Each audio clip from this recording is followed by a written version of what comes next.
আজকে আমি ভয়ানক একটা ব্যাপার নিয়ে বক্তব্য শুরু করতে চাই। আমাদের ধর্ম হলো সত্য ধর্ম, আর সত্য সুখবর যেমন প্রদান করে তেমনি সাবধান বাণীও প্রদান করে।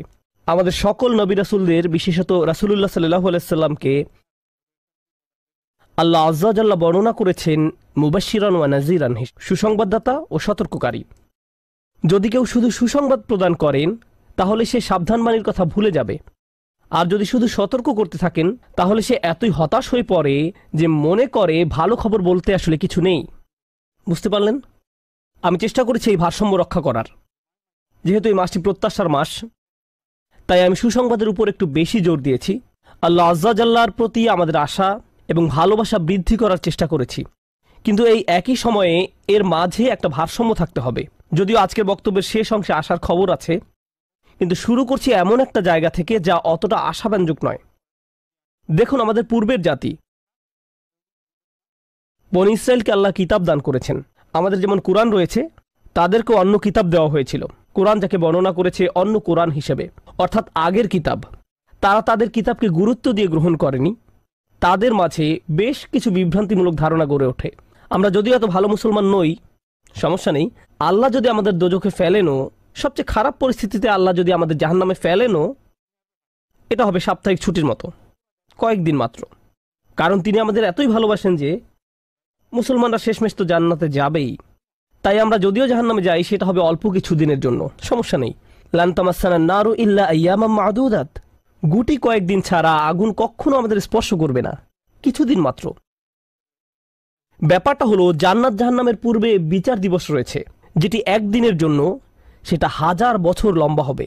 জান্নাত বা জাহান্নাম নয়, আল্লাহর কথা অনুযায়ী শুধু বিচারের দিনটি এত লম্বা হবে। আর বিচারের দিনটি হবে মাত্র একদিনের, আর জান্নাত জাহান্নাম চিরকালের জন্য। তাই কেউ যখন বলে গুটি কয়েকদিন, তাকে এখনকার দিনের হিসেবে চিন্তা করলে তো হবে না। বর্তমানে পৃথিবী তার অক্ষ বরাবর ঘুরে, আমরা সূর্যের উদিত হওয়া এবং অস্ত যাওয়া দেখি, কিন্তু কিয়ামতের দিন সূর্য, চাঁদ এবং পৃথিবীর সব কিছুকে ধ্বংস করে নতুন একটা ব্যবস্থাপনা তৈরি করা হবে। তাই আমরা এখন যেভাবে 24 ঘন্টার হিসেব করি, সেভাবে রাত দিনের হিসাব করলে তো চলবে না যখন আখিরাত শুরু হবে। চলুন তাহলে সবার আগে এই ধারণাটি আমাদের মাথা থেকে ফেলে দেই। কোরআনের বহু জায়গায় জাহান্নামের আলোচনা করা হয়েছে, কিন্তু আমি শুধু কোরআন থেকে একটি বর্ণনা আপনাদের সামনে উপস্থাপন করতে চাই। আমার মতে এটি আল কোরআনের জাহান্নামের সবচেয়ে গুরুত্বপূর্ণ বর্ণনা। কোরআনের একজন ছাত্র হিসেবে আমি মনে করি এই বর্ণনাটি জাহান্নাম সম্পর্কে জানার শুরু মাত্র। কেউ যদি এই বর্ণনাটি বুঝতে পারে, তাহলে সে জাহান্নাম সম্পর্কে যথেষ্ট জানে। আয়াতটি শুরু করা হয়েছে এই কথা বলে, ওয়ালা ইন মাসসাতহুম, এমনকি যদিও। যখন আমরা বাংলায় বলি যদি আমি সেখানে যাই, যদি আমি সেখানে যাই, তাহলে তোমার সাথে দেখা হবে। কিন্তু কেউ যখন বলে যদিও আমি যাই, এর মানে হলো যাওয়ার সম্ভাবনা ক্ষীণ। তাই আয়াতটি যদিও দিয়ে শুরু হওয়ার মাধ্যমে এমন কিছু ঘটার সম্ভাবনা কমিয়ে দিয়েছে। এভাবে বলার মাধ্যমে আল্লাহ কোনো কিছুর উপর জোর কমিয়ে দেন। সহজ কথায় তিনি বাক্যটিকে দুর্বল করে দিচ্ছেন। যদিও, যদিও কি? যদিও মাসসাতহুম, যদিও এটা তাদের স্পর্শ করে। আরবিতে মাসসা অর্থ কোনো কিছু যখন আপনাকে সামান্যতম স্পর্শ করে, যেমন কোনো মাছি যখন কোনো মতে স্পর্শ করে। যদি সেকেন্ডের জন্য স্পর্শ করে তখন তাকে বলা হয় মাস। সুতরাং এটা যদি তাদেরকে কোনো মতে স্পর্শ করে 1 সেকেন্ডের জন্য, মাসসাতহুম। এখন কি তাদের স্পর্শ করে? আপনারা হয়তো ভাবছেন আগুন যদি তাদের স্পর্শ করে। আল্লাহ বলছেন নাফহাতুন, একটা হালকা বাতাস যদি তাদের স্পর্শ করে। চলুন এই বাতাস নিয়ে একটু আলোচনা করা যাক। আরবিতে নাফহাতুন বলতে বোঝায় দরজা বন্ধ করলে যখন সামান্য একটু বাতাস এসে পড়ে, পর্দা নড়ে ওঠে, অথবা কেউ জানালা বন্ধ করলে যেভাবে হালকা বাতাসে পর্দা নড়ে ওঠে। এই বাতাসের যা বাহির থেকে ভেতরে আসে বা ভেতর থেকে বাহিরে যায়, দুই ধরনের আছে। একটি হলো লাফহা, লাম যোগে, আরেকটি হলো নাফহা। লাম যোগে লাফহা মানে বাতাসটি গরম, আর নুন যোগে নাফহা মানে বাতাসটি ঠান্ডা। আল্লাহ বলছেন এমনকি যদি ঠান্ডা বাতাস তাদেরকে স্পর্শ করে, যদি ঠান্ডা বাতাস তাদেরকে স্পর্শ করে তোমার প্রতিপালকের শাস্তি থেকে। তিনি এই আয়াতে জাহান্নাম কাউকে স্পর্শ করার কথা বলছেন না। তিনি এই আয়াতে আগুন কাউকে স্পর্শ করার কথা বলছেন না। তিনি এমনকি গরম বাতাস কাউকে স্পর্শ করার কথাও বলছেন না। তিনি আগুনের ঠান্ডা অংশের কথা বলছেন, আর এটা আপনাকে চিরকালের জন্য স্পর্শ করছে না। প্রসঙ্গত, আমরা ফিজিক্সে পদার্থের 3টি অবস্থার কথা শিখেছি: সলিড, লিকুইড এবং গ্যাস। সলিড বা কঠিন কিছু যদি স্পর্শ করে আমরা তা অনুভব করতে পারি। এই মুহূর্তে গ্যাস আমাদেরকে স্পর্শ করছে, বাতাস এখন আমাদেরকে স্পর্শ করছে, আমরা এটা অনুভব করি না। আর এই আয়াতে আল্লাহ বর্ণনা করছেন কি তাদের স্পর্শ করছে? বাতাস তাদেরকে স্পর্শ করছে। কোন ধরনের বাতাস? অপেক্ষাকৃত গরম বাতাস নাকি ঠান্ডা বাতাস? ঠান্ডা বাতাস। ঠান্ডা বাতাস কোনো রকম তাদেরকে স্পর্শ করছে। এই আয়াতের সবচেয়ে উল্লেখযোগ্য বিষয় হলো, আমি একটু আগে নাফহা এবং লাফহার কথা বলেছিলাম। অন্য কথায়, তারা এখনো জাহান্নামে প্রবেশ করেনি, তারা এর দিকে অগ্রসর হচ্ছে। আর জাহান্নামের অপেক্ষাকৃত ঠান্ডা বাতাস এসে কোনো মতে তাদেরকে স্পর্শ করলো। তখন তাদের প্রতিক্রিয়া কি? চিৎকার করে বলে উঠবে, ইয়া ওয়াইলানা, হায়, সবচেয়ে কঠিনতম শাস্তি আমাদের জন্য শুরু হয়ে গেছে। ইন্না কুন্না যালিমিন, আমরা সব সময় অপরাধী ছিলাম। তারা সাথে সাথে তাদের সব অপরাধ স্বীকার করবে। যে কারণে এই আয়াতটি আমি সংক্ষেপে আপনাদের নিকট উপস্থাপন করলাম। প্রথমত, এই আয়াতে আল্লাহ জাহান্নামের শাস্তির অভিজ্ঞতা বর্ণনা করছেন না। আল্লাহ সকল বিশ্বাসীকে জাহান্নামের আগুন থেকে মুক্ত রাখুন। কিন্তু আল্লাহ এখানে বর্ণনা করছেন এমনকি জাহান্নামের আগুনের কাছে গেলে এবং ক্ষণিকের জন্য এর বাতাসের সামান্য স্পর্শ লাগলে একজন মানুষ চিন্তা করা শুরু করবে এর চেয়ে আর ভয়ঙ্কর কোনো শাস্তি হতে পারে না। এজন্যই আল্লাহ দোজখের আগুন সম্পর্কে বলছেন, ইন্নাহা সাআত মুস্তাকাররাও ওয়া মুকামা, নিশ্চয়ই তা অবস্থানস্থল ও আবাসস্থল হিসাবে কতই না নিকৃষ্ট। অল্প এবং বেশি যে কোনো সময়ের জন্য ওটা কত নিকৃষ্ট জায়গা। 1 সেকেন্ডের জন্য এটা ভাববেন না যে আমি তো খারাপ, আল্লাহ যদি আমাকে জাহান্নামে ফেলেনও এক সময় তো আমি এখান থেকে মুক্তি পাবো। এই ধরনের চিন্তাকে কখনো প্রশ্রয় দিবেন না। এই ভূমিকা দেওয়ার পর যখন বিচার দিবস শুরু হবে, যখন সমগ্র মানব জাতি একত্রিত হবে, তারা জানে না কোথায় যাবে, তারা জানে না কোন দিকে ফিরবে। এই ঘটনা আসলে রাসূলুল্লাহ সাল্লাল্লাহু আলাইহি সাল্লামের একটি হাদিসে উল্লেখ করা হয়েছে এবং জ্ঞানের প্রতি মুসলমানদের আগ্রহ ছিল সব সময়। তো একবার কিছু মানুষ বিখ্যাত সাহাবী আনাস ইবনে মালিক রাদিয়াল্লাহু তাআলা আনহুর কাছে এলো, কারণ মানুষ লোকমুখে এই খবর পেয়েছিল যে আনাস এই হাদিসটি জানতেন, আর এটি অনেক বড় একটি হাদিস, বুখারী শরীফে বর্ণিত আছে। এই ঘটনা ঘটে রাসূলুল্লাহ সাল্লাল্লাহু আলাইহি সাল্লামের ইন্তেকালের পরে। তিনি বলেন, হাদ্দাসানা মুহাম্মাদুন সাল্লাল্লাহু আলাইহি ওয়াসাল্লাম। এখন আনাস রাদিয়াল্লাহু তাআলা আনহু কথা বলছেন। তিনি বলেন, রাসূলুল্লাহ সাল্লাল্লাহু আলাইহি সাল্লাম আমাদের বলেছেন, ইযা কানা ইয়াউমুল কিয়ামাতি মা জান্নাসু বা'দুহুম ফি বা'দ। মনোযোগ দিয়ে শুনুন। যখন বিচার দিবস শুরু হবে, মানুষ ঢেউয়ের মতো একে অপরের উপর আশ্রে পড়বে, সর্বত্র বিশৃঙ্খলা, সবাই একে অন্যের দিকে ছুটতে থাকবে। ফায়াতুনা আদম, তারা কোনো একভাবে আদম আলাইহিস সালামের দেখা পাবে, তারা তার কাছে ছুটে আসবে। ফায়াকুলুনা ইশফা আলানা ইলা রাব্বিক, সমগ্র মানব জাতি আদম আলাইহিস সালামের কাছে ছুটে আসবে এবং বলবে, আপনি কি দয়া করে আমাদের পক্ষ থেকে আল্লাহর সাথে কথা বলতে পারবেন? আমরা আল্লাহর ভয়ে ভীত। আপনি তো প্রথম মানুষ, আপনি তো সেই ব্যক্তি যাকে আল্লাহ ফেরেশতাদের সিজদা দিয়ে সম্মানিত করেছেন, আপনাকেই তো পছন্দ করা হয়েছে, আমরা সবাই আপনার সন্তান, আপনি আমাদের পিতা, তাই দয়া করে আমাদের জন্য আল্লাহর সাথে কথা বলুন, আমরা খুবই ভীত। এরপর তিনি বলবেন, ফায়াকুলু লাস্তু লাহা, তিনি বলবেন, আমি এর যোগ্য নই, আমি পারবো না। ফায়াকুলু লাস্তু লাহা ওয়ালাকিন আলাইকুম বিইব্রাহিম, তোমরা কেন ইব্রাহিমের সাথে কথা বলছো না? তোমাদের উচিত ইব্রাহিমের সাথে কথা বলা। অতএব মানব জাতি এখন কার খোঁজ করছে? ইব্রাহিম আলাইহিস সালাম। ফাইন্নাহু খলিলুর রহমান, তার কাছে যাও, কারণ তিনি রহমানের খুবই কাছের বন্ধু। ওয়াত্তাখাযাল্লাহু ইব্রাহিমা খলিলা, কোরআনে এসেছে আল্লাহ ইব্রাহিমকে তার বন্ধুরূপে গ্রহণ করেছেন। তাই ইব্রাহিমের কাছে যাও, তিনি তোমাদের সাহায্য করতে পারবেন। তারা ইব্রাহিমের কাছে যাবেন। ফায়াতুনা ইব্রাহিমা ফায়াকুলু লাস্তু লাহা, তারা ইব্রাহিমের কাছে গেলে তিনি বলবেন, আমি এর যোগ্য নই, আমাকে এই কাজের জন্য তৈরি করা হয়নি, আমি তোমাদের জন্য আল্লাহর সাথে কথা বলতে পারবো না। ওয়ালাকিন আলাইকুম বিমূসা, তোমরা কেন মূসা আলাইহিস সালামের কাছে যাচ্ছ না? তো মানব জাতি মূসা আলাইহিস সালামের কাছে দৌড়ে যাবে। ফাইন্নাহু কালিমুল্লাহ, তিনি আল্লাহর সাথে অনেক কথা বলতেন। ওয়া কাল্লামাল্লাহু মূসা তাকলিমা, আর আল্লাহ মূসার সাথে কথা বলেছেন সরাসরি। সুতরাং তিনি যেহেতু আল্লাহর সাথে কথা বলতে অভ্যস্ত, আজকে তো কথা বলার উত্তম সময়, তিনি তোমাদের পক্ষ থেকে আল্লাহর সাথে কথা বলবেন। ফায়াতুনা মূসা ফায়াকুলু লাস্তু লাহা, মানব জাতি দৌড়ে মূসা আলাইহিস সালামের কাছে যাবে, তিনি বলবেন, আমি এর যোগ্য না, আমি পারবো না। ওয়ালাকিন আলাইকুম বিঈসা, তোমরা ঈসা আলাইহিস সালামের কাছে কেন যাচ্ছ না? ফাইন্নাহু রূহুল্লাহ ওয়া কালিমাতুহু, তিনি হলেন আল্লাহর দেওয়া রূহ এবং তিনি আল্লাহর কালিমা, আল্লাহর হুকুমে তিনি অলৌকিকভাবে জন্মগ্রহণ করেন। কুন ফায়াকুন, অতএব তিনি যেহেতু সকল রাসূলদের মাঝে বিশেষ মর্যাদার অধিকারী, তার কাছে যাও, তার সাথে কথা বলো। সকল মানুষ দৌড়ে ঈসা আলাইহিস সালামের কাছে যাবে। ফায়াকুলু লাস্তু লাহা, তিনি বলবেন, আমি পারবো না, এই কাজ আমার জন্য নয়, আমাকে এই কাজের জন্য তৈরি করা হয়নি। তারপর তিনি বলবেন, ওয়ালাকিন আলাইকুম বি মুহাম্মাদিন সাল্লাল্লাহু আলাইহি ওয়াসাল্লাম, মানবজাতি তোমাদেরকে মুহাম্মদ সাল্লাল্লাহু আলাইহি সাল্লামের কাছে যেতে হবে। মানুষেরা তখন রাসূলুল্লাহ সাল্লাল্লাহু আলাইহি সাল্লামের কাছে যাবে। এখন রাসূল সাল্লাল্লাহু আলাইহি সাল্লাম আমাদের বলছেন, ফায়াতুনি ফাআকুল, সবাই তখন আমার কাছে আসবে আর আমি তাদেরকে বলবো। এখন রাসূল সাল্লাল্লাহু আলাইহি সাল্লাম আমাদের বলছেন, আনা লাহা, আমার জন্য এই কাজ, আমি এই কাজের যোগ্য। আনা লাহা ফাআস্তাযিনু আলা রব্বি।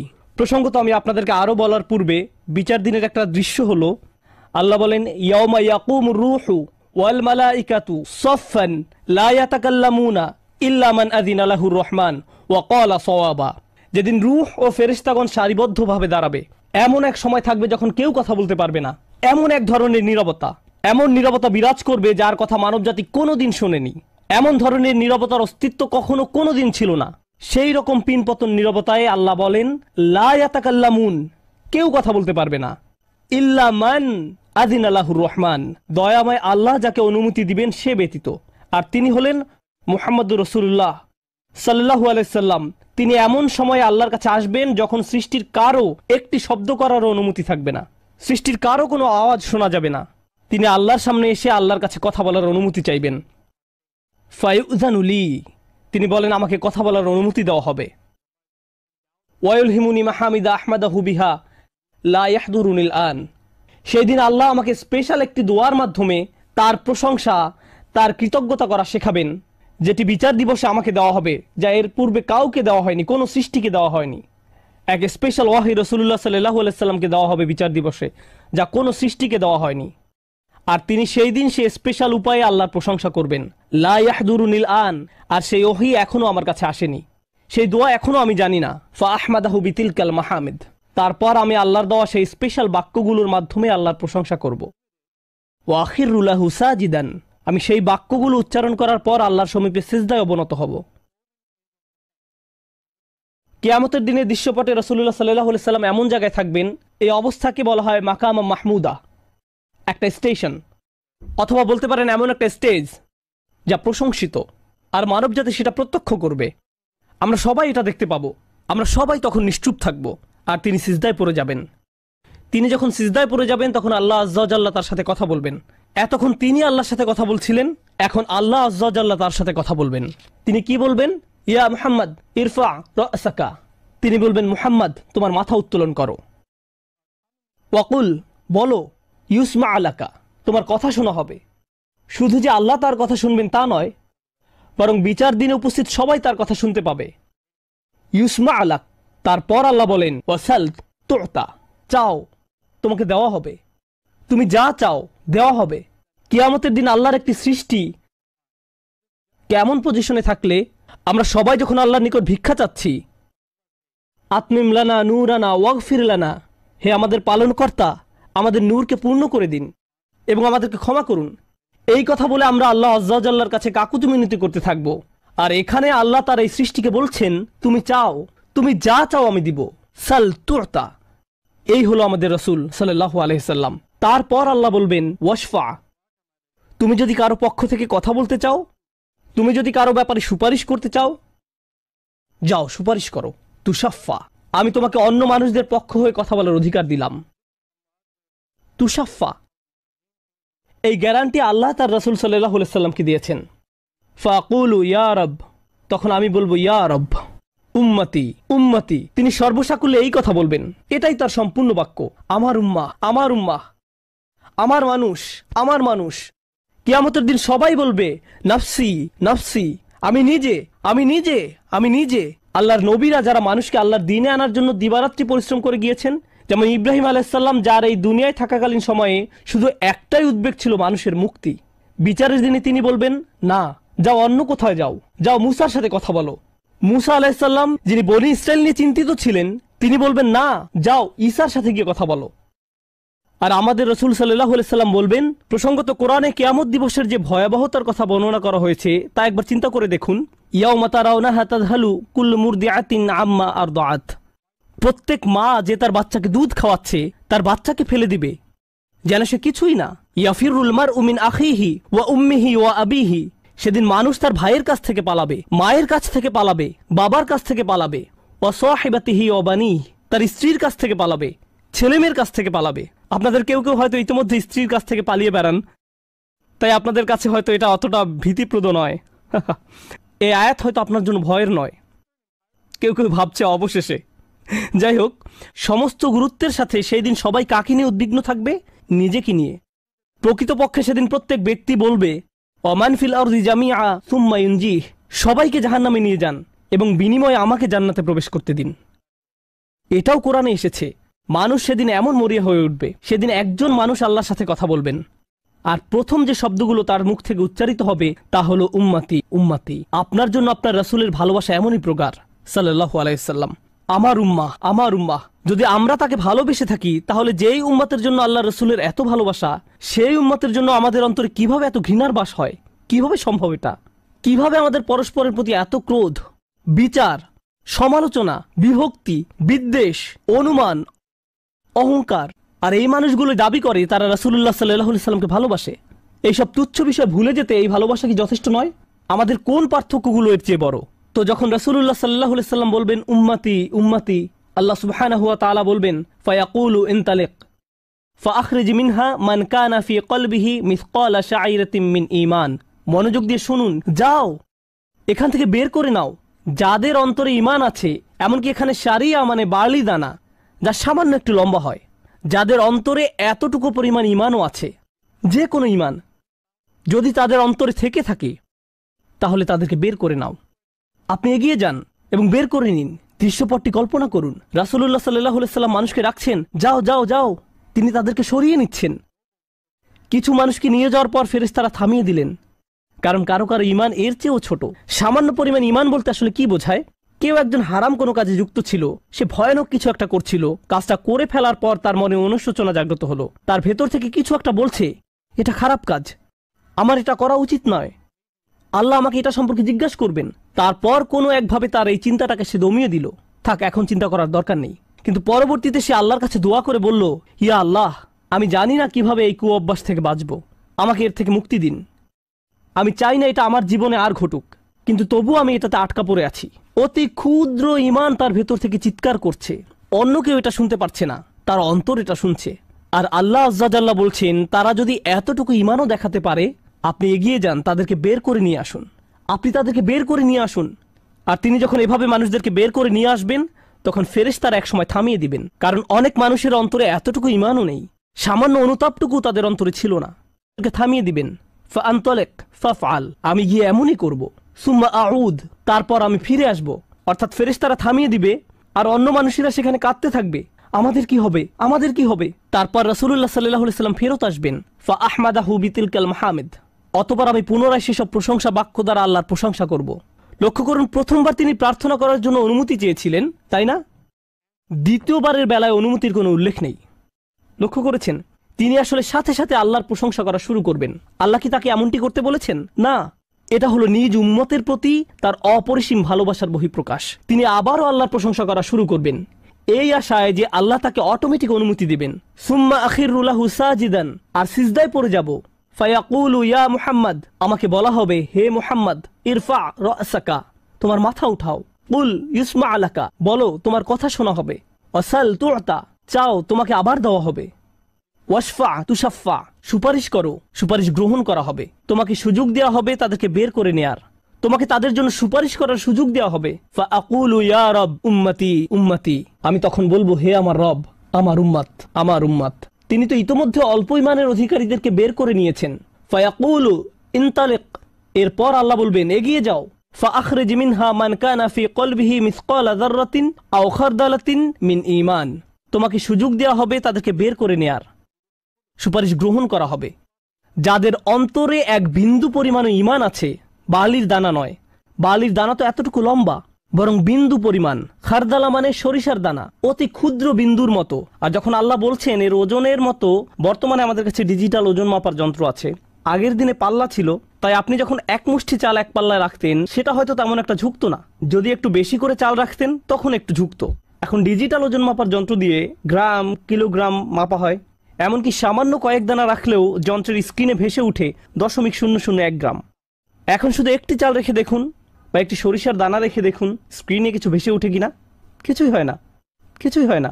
আর আল্লাহ বলছেন, আমি তোমার সুপারিশের কারণে, রাসূলুল্লাহ সাল্লাল্লাহু আলাইহি সাল্লামের দোয়ার কারণে এমন মানুষদেরকেও মুক্তি দিব যাদের ঈমান এমনকি এই দুনিয়ায়ও মাপা যায় না, এই দুনিয়ায়ও মাপা যায় না। প্রসঙ্গত আপনি যদি একটি দানা খান বুঝতে পারবেন যে কিছু খেয়েছেন, আপনি এমনকি বুঝতেও পারবেন না।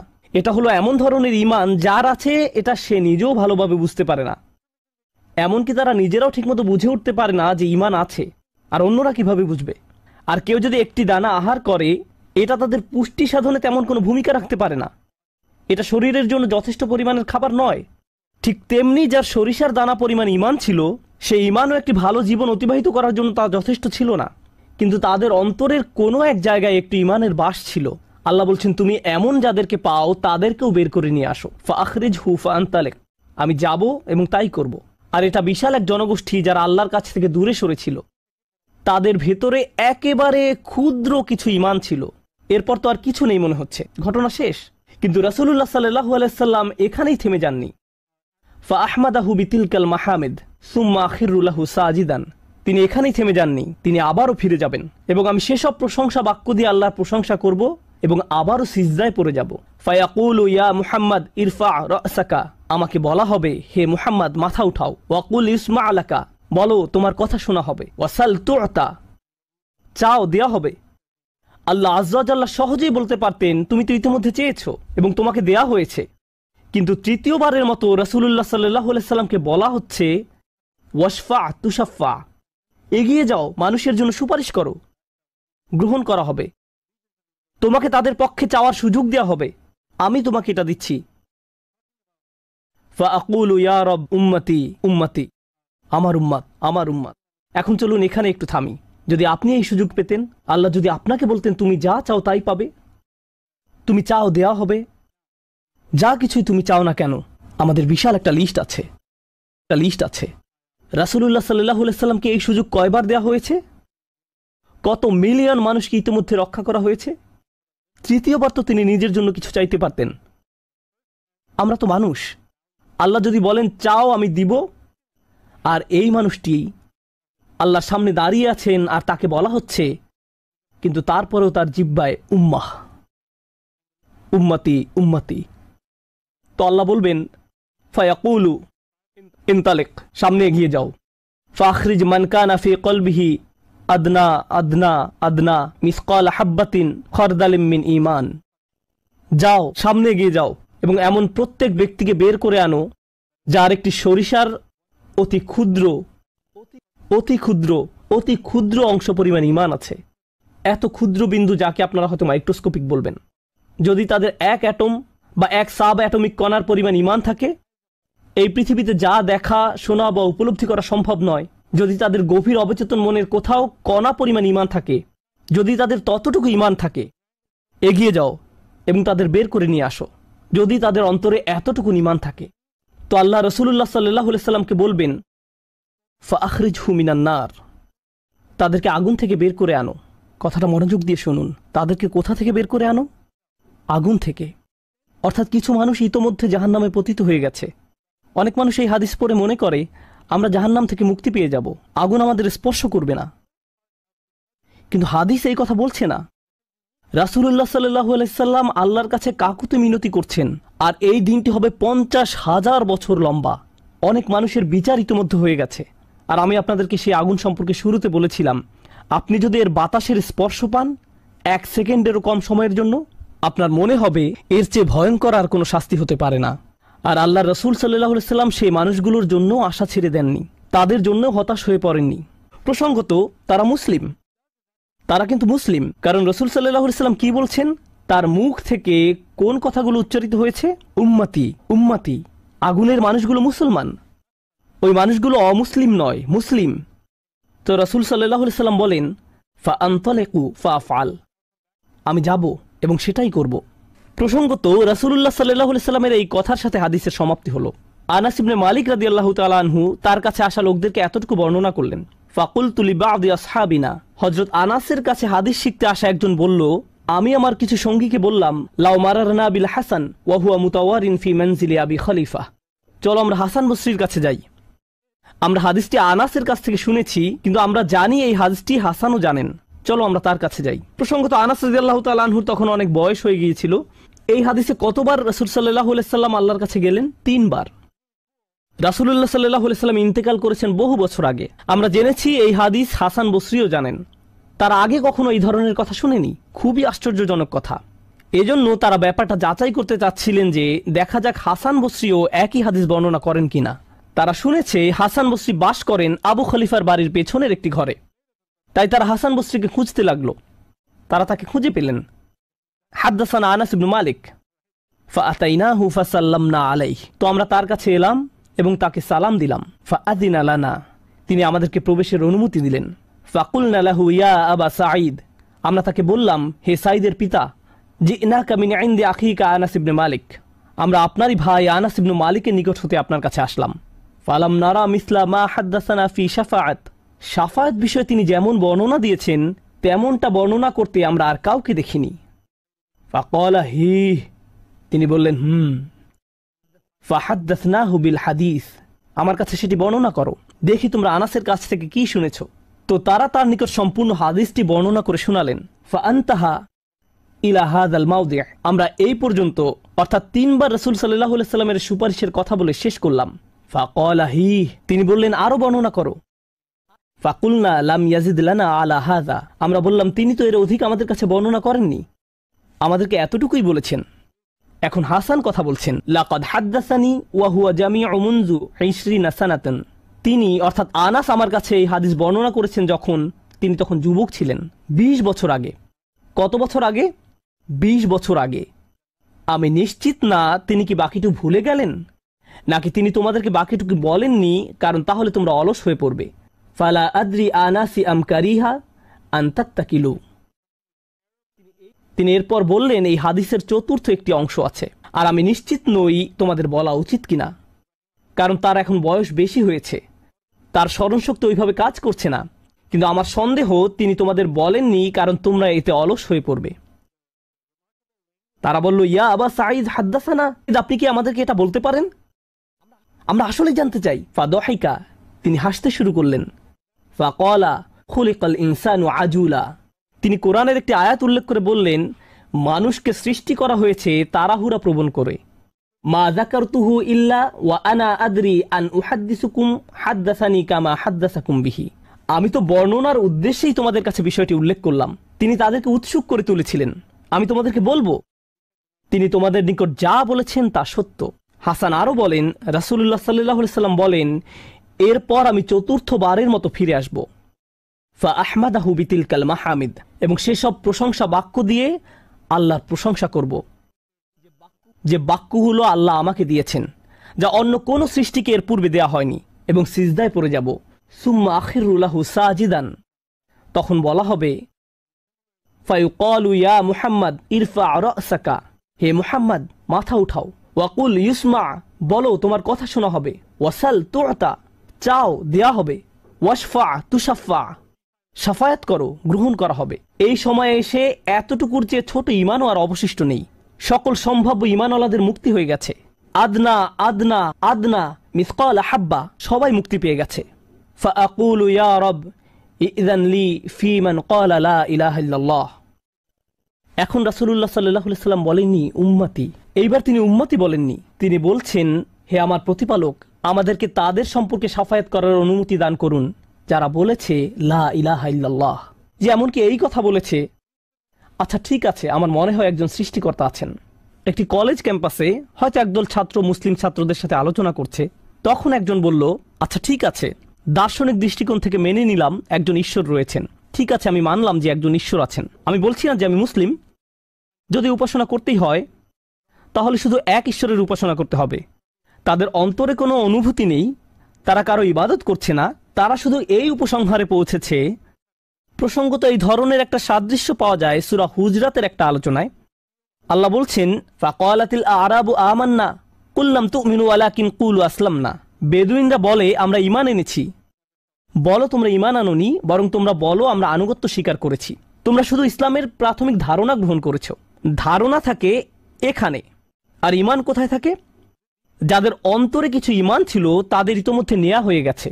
এখন যাদের মাথায় কিছু ধারণা ছিল যে একজন রব আছেন, তারা কোনোদিন ধর্ম প্র্যাকটিস করেনি, তারা ধর্মীয় কোনো কাজই করেনি, তারা শুধু এই ধারণা মেনে নিয়েছিল যে শুধু একজন প্রভুর উপাসনা করতে হবে। রাসূলুল্লাহ সাল্লাল্লাহু আলাইহি ওয়াসাল্লাম বলছেন, যে কেউ এই সিদ্ধান্তে আসবে যে কেউ বলবে লা ইলাহা ইল্লাল্লাহ, তার জন্য শাফায়াত করার অনুমতি দান করুন। আল্লাহ বলবেন, ফায়াকুলু ওয়া ইজ্জাতি ওয়া জালালি ওয়া কিবরিয়াই ওয়া আযীমাতি। আল্লাহ বলবেন, আমি আমার কর্তৃত্বের শপথ করছি, আমি আমার স্বীয় গৌরবের শপথ করছি, আমি আমার বরত্বের শপথ করছি, আমি আমার মহত্বের শপথ করছি। লা উখরিজান্না মিনহা মান ক্বালা লা ইলাহা ইল্লাল্লাহ। আমি স্বয়ং অবশ্যই তাদের সবাইকে জাহান্নাম থেকে বের করব যারা বলেছে লা ইলাহা ইল্লাল্লাহ, তোমার এই সুপারিশের কারণে। সাল্লাল্লাহু আলাইহি সাল্লাম। জাহান্নাম কতটা ভয়ঙ্কর তার একটা ছোট্ট নমুনা দিয়ে আমি আজকের আলোচনা শুরু করেছিলাম। এখন সব শেষে রাসূলুল্লাহ সাল্লাল্লাহু আলাইহি সাল্লাম আমাদের জন্য এই শাফায়াত করছেন। এই হাদিসটি অন্যতম গুরুত্বপূর্ণ একটি হাদিস। এমনকি 20 বছর পরে আনাস ইবনে মালিক এখন বৃদ্ধ হয়ে গেছেন, মানুষ তখনও তার কাছে শাফায়াত বিষয় জানতে এসেছেন। এমনকি আজকের দিনেও এই হাদিসটি অন্যতম শক্তিশালী একটি হাদিস, এবং অন্যতম এই জন্য যে ভুলভাবে ব্যবহার করার একটি বক্তব্য রাসূলুল্লাহ সাল্লাল্লাহু আলাইহি সাল্লামের। কখনোই এর অপব্যবহারের চিন্তাও করবেন না। এটা ফ্রি হয়ে যাওয়ার লাইসেন্স নয়। যদি আমরা মনোযোগের সাথে পড়ি তাহলে আমরা বুঝব যে আল্লাহ এমন মানুষদেরকে জাহান্নাম থেকে বের করে আনার জন্য অনুমতি দেবেন যাদের ঈমান যথেষ্ট ছিল না, যাদের সৎ কাজ যথেষ্ট ছিল না। পক্ষান্তরে এমন অনেক মানুষ থাকবে যাদের অন্তরে ঈমান আছে, যাদের ডান হাতে সৎ কাজ আছে, আর এই সৎ কাজগুলো বিচারের দিনে আলোতে পরিণত হবে। হৃদয়ের ঈমান ও বিচারের দিনে জ্যোতিতে পরিণত হবে। ইয়াসআ নূরুহুম বাইনা আইদিহিম ওয়া বিআইমানিহিম। তাদের বুকের ভেতর থেকে আলো ছুটতে থাকবে এবং তাদের ডান হাত থেকে এই আলো টর্চে পরিণত হবে, গাড়ির হেডলাইটের মতো। চারপাশে থাকবে অন্ধকারাচ্ছন্ন, আর আপনি জান্নাতের দিকে ছুটতে থাকবেন। আপনাকে জাহান্নাম অতিক্রম করে যেতে হবে, এটা আল্লাহর নির্দেশ। ওয়া ইম মিনকুম ইল্লা ওয়ারিদুহা। জান্নাতে যেতে হলে সবাইকে জাহান্নাম অতিক্রম করে যেতে হবে, সবাইকে, এর কোনো ব্যতিক্রম নেই। আর এই ব্রিজ অতিক্রম করতে হলে আপনার আলো লাগবে। যদি আলো না থাকে তাহলে পড়ে যাবেন। তো মানুষ যখন হেঁটে যাচ্ছে তখন অনেকের এত পরিমাণ আলো থাকবে যেন মক্কা থেকে সিরিয়া দেখা যাচ্ছে, আর কারো কারো এত অল্প পরিমাণ আলো থাকবে যে তারা কোনো মতে পায়ের সামনের কিছু অংশ দেখতে পাবে, কারণ তাদের ঈমান দুর্বল ছিল। কিন্তু এই হাদিস এমন মানুষদের সম্পর্কে নয় যাদের সামান্য কিছু আলো থাকবে বা অনেক বেশি আলো থাকবে। এই হাদিস এমন মানুষদের সম্পর্কে যাদের আলো এত স্বল্প পরিমাণ যে এটি দিয়ে কিছুই দেখা যাচ্ছে না, আর যাদের আলো আছে তারা আল্লাহর কাছে ভিক্ষা করতে থাকবে, রব্বানা আতমিম লানা নূরানা ওয়াগফির লানা। আমাদেরকে আমাদের আলো পূর্ণ করে দিন, ব্যাটারি যেন শেষ হয়ে না যায়। আমাদেরকে জান্নাতের গেটে পৌঁছে দিন, আমাদেরকে ক্ষমা করে দিন। আমরা আল্লাহর কাছে ভিক্ষা চাচ্ছি যেন তিনি আমাদের কপালে রাসূলুল্লাহ সাল্লাল্লাহু আলাইহি সাল্লামের শাফায়াত জুড়ে দেন। তিনি যেন আমাদেরকে তাদের অন্তর্ভুক্ত করেন যারা আরশের ছায়ায় থাকবে। আমরা আল্লাহর কাছে প্রার্থনা করছি তিনি যেন আমাদেরকে তাদের অন্তর্ভুক্ত করেন যাদেরকে এমনকি জাহান্নামের আগুনের ঠান্ডা বাতাসও স্পর্শ করবে না। আমরা আল্লাহর কাছে দোয়া করছি তিনি যেন আমাদেরকে তার রাসূলের অনুগত উম্মায় পরিণত করে দেন। তাদের অন্তর্ভুক্ত নয় যাদের ব্যাপারে তিনি অভিযোগ করবেন, বরং তাদের অন্তর্ভুক্ত করুন যাদের জন্য তিনি সুপারিশ করবেন। আগেরবার আমি বলেছিলাম একদল মানুষ সম্পর্কে রাসূলুল্লাহ সাল্লাল্লাহু আলাইহি ওয়াসাল্লাম অভিযোগ করবেন, ইন্না কওমি ইত্তাখাযু হাযাল কুরআনা মাহজুরা। হে আমার রব, নিশ্চয়ই আমার কওম এই কুরআনকে পরিত্যাজ্য গণ্য করেছে। আমরা তাদের অন্তর্ভুক্ত হতে চাই না। আমরা তাদের অন্তর্ভুক্ত হতে চাই যাদের জন্য তিনি আল্লাহর কাছে সুপারিশ করবেন। আল্লাহ যেন আমাদের সবাইকে তার রাসূলের শাফায়াতের যোগ্য করে দেন।